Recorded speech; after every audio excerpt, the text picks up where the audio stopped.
तर पक्ष आणि चिन्ह गेल्यानंतर शरद पवार पहिल्यांदाच बारामती दौऱ्यावरती आहेत। पवारांना भेटण्यासाठी गोविंद बागेत सकाळपासूनच कार्यकर्त्यांनी चांगलीच गर्दी केली आहे। या संदर्भात अधिक माहिती घेणार आहोत। प्रदीप कापसे आमचे प्रतिनिधी सध्या आपल्या सोबत जोडले गेलेत। प्रदीप, काय सध्याचे अपडेट्स? प्रज्ञा, अगदी बरोबर आहे। खरं तर सकाळपासूनच कार्यकर्ते जे आहेत ते राज्याच्या विविध कानाकोपऱ्यातून आलेले शरद पवारांना भेटण्यासाठी गोविंद बागेमध्ये येत आहेत। सकाळी 7 पासूनच पवारांनी गोविंद बागेमध्ये कार्यकर्त्यांना भेटायला सुरुवात केलेली आहे।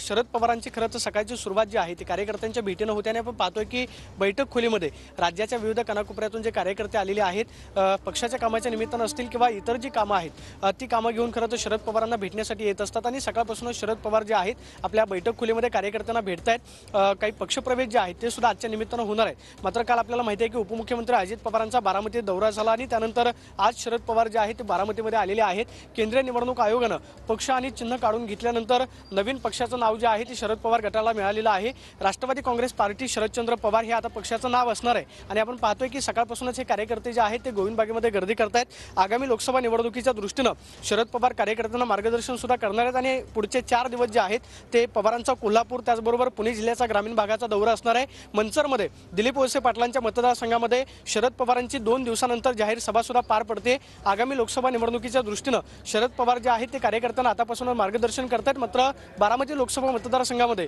सुप्रिया सुळे विरुद्ध कोण असा एक प्रश्न जो आहे तो सातत्यानं उपस्थित केला जातोय। मात्र काल सुनेत्रा पवार यांच्या कार्याचा रथ जो आहे तो बारामतीमध्ये फिरत होता, त्यामुळे घरामध्येच ही लढत होणार का, खरं तर याची चर्चा जी आहे ती आता राजकीय वर्तुळामध्ये सुरू झालेली आहे। मात्र पवारांनी आपण पाहतोय की सकाळपासूनच कार्यकर्त्यांना भेटायला सुरुवात केलेली आहे। आगामी 2 दिवसानंतर बारामती लोकसभा मतदारसंघामध्ये जेवढे विधानसभा मतदारसंघ येत आहेत त्यांचा मतदारसंघ निहाय आढावा बैठक जी आहे ती सुद्धा पवारांकडून घेतली जाणार आहे। मात्र सकाळपासून 7 वाजल्यापासून पवार जे आहे ते गोविंद बागेमध्ये कार्यकर्त्यांना भेटताना पाहायला मिळत आहेत आणि आगामी लोकसभा निवडणुकीच्या दृष्टीने तुमच्याकडून आम्ही घेत राहणार आहोत। तुर्तास धन्यवाद या संपूर्ण माहितीसाठी।